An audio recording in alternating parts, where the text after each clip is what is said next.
Israel के उड़े होश, ईरान के पास परमाणु पावर। भले ही हमास चीफ हानिया को मारकर इजराइल ने हमास की कमर तोड़ दी हो, भले ही हिजबुल्लाह के टॉप कमांडर फऊद शुकर को मारकर इजराइल ने अपनी लड़ाकू क्षमता साबित कर दी हो, लेकिन अब इजराइल का पाला ईरान से पड़ा है, जिसने इस बार ईरान पर ऐसा पलटवार करने का वॉर प्लान तैयार किया है कि इजराइल और अमेरिका के होश फाख्ता हो गए हैं। इजरायली मीडिया में दावा किया गया है कि रूस के राष्ट्रपति पुतिन ईरान के साथ चट्टान बनकर खड़े हो गए हैं और पुतिन ने ईरान को जंग करने के लिए परमाणु क्षमता वाली मिसाइलें भेज दी हैं। खबर है कि रूस ने अपने लड़ाकू परिवहन विमान से दर्जनों परमाणु क्षमता वाली मिसाइलें तेहरान पहुंचा दी हैं। दावा तो यहां तक किया जा रहा है कि अगर तेहरान ने इनमें से एक भी मिसाइल से इजराइल पर हमला किया तो इजराइल का विनाश कोई नहीं रोक सकता। आप जरा इन तस्वीरों को देखिए। रूस के पूर्व रक्षा मंत्री और वर्तमान में रूसी संघ की सुरक्षा परिषद के सचिव सरगेई शोइगु तेहरान में जिस वक्त ईरान की IRGC के commander major general Mohammad Bagheri से मिल रहे थे, उस वक्त किसी को अंदाजा नहीं था कि रूस ने इजराइल ईरान युद्ध में कितना बड़ा खेल कर दिया है। इजरायली मीडिया का दावा है कि ईरान की राजधानी तेहरान में एक गुप्त मीटिंग हुई है, जिसमें रूस ने तुरंत ही ईरान की सभी मांगे मान ली हैं। दावा किया गया है कि रूस की तरफ से पूर्व रक्षा मंत्री सरगेई शोइगु ने IRGC के top commander major general Mohammad Bagheri से मुलाकात की और उन्हें परमाणु क्षमता वाली मिसाइलें देने का रास्ता साफ कर दिया। दावा किया जा रहा है कि राष्ट्रपति पुतिन के आदेश के बाद सैन्य परिवहन विमान 1L-76 ने रूस से उड़ान भरी, जिसने ईरान के गुप्त ठिकाने पर रूसी मिसाइलें इस्कंदर को ईरान पहुंचा दिया है। इसके अलावा रूस ने ईरान को उपग्रह नेविगेशन सिस्टम मरमस्क BNEWS भी दे दिया है।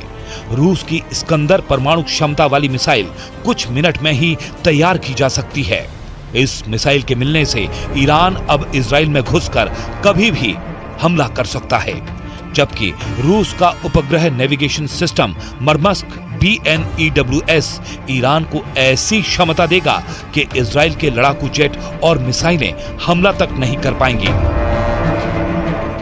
We are looking on this Iranian network that put a deadly explosive inside Israel, and we will act against the Iranian terror wherever it is.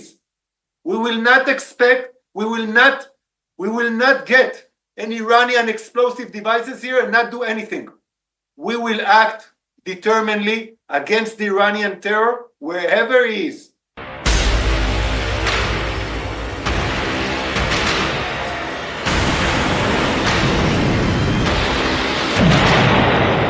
अब सवाल उठता है कि रूस ने इतना बड़ा जोखिम लेकर ईरान को परमाणु क्षमता वाली मिसाइलें क्यों दे दी? तो इसका सीधा सा जवाब है, ईरान ने अपने देश को वजूद पर रखकर यूक्रेन युद्ध में रूस की जबरदस्त सैन्य मदद की है। जंग में ईरान रूस की 900 दिनों से मदद कर रहा है। अब तक ईरान रूस को हजारों रॉकेट, सैकड़ों आत्मघाती ड्रोन दे चुका है, जिसमें शाहिद और मुहाजिर सीरीज के ड्रोन भी शामिल हैं।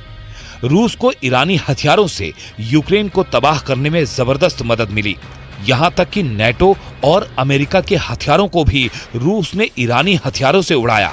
लेकिन अब ईरान की राजधानी में जिस तरह से हमास चीफ हानिया को मारा गया है, तो रूस ने ईरान की जमकर मदद करने का वादा पूरा करना शुरू कर दिया है। जरा देखिए रूस के हथियार कैसे ईरान के लिए ब्रह्मास्त्र बनने जा रहे हैं।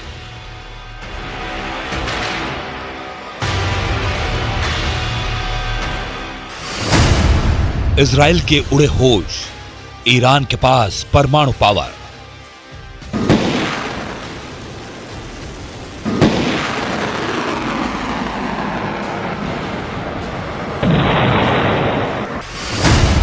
ईरान की मिसाइल जरूरतों के मद्देनजर उसे रूस ने इस्कंदर मिसाइलें दी हैं। ईरान को इजराइल तक पहुंचने के लिए लगभग 1200 किलोमीटर की मारक क्षमता वाली मिसाइलों की आवश्यकता है। जबकि इस्कंदर सिस्टम की मारक क्षमता 500 किलोमीटर तक है। लेकिन रूस ने ईरान को जो इस्कंदर मिसाइल दी हैं, वो लेटेस्ट वर्जन की हैं। इजरायली मीडिया के मुताबिक रूस ने ईरान को 1500 किलोमीटर तक हमला करने वाली R-500 क्रूज मिसाइलों के साथ इस्कंदर के सिस्टम दिया है, जो ईरान को जबरदस्त मिसाइल पावर दे रहा है। इस्कंदर के लंबी दूरी तक मार करने वाली परमाणु क्षमता वाली मिसाइल है। इसके अलावा रूस का मरमस्क BN सिस्टम ईरान को दिया गया है।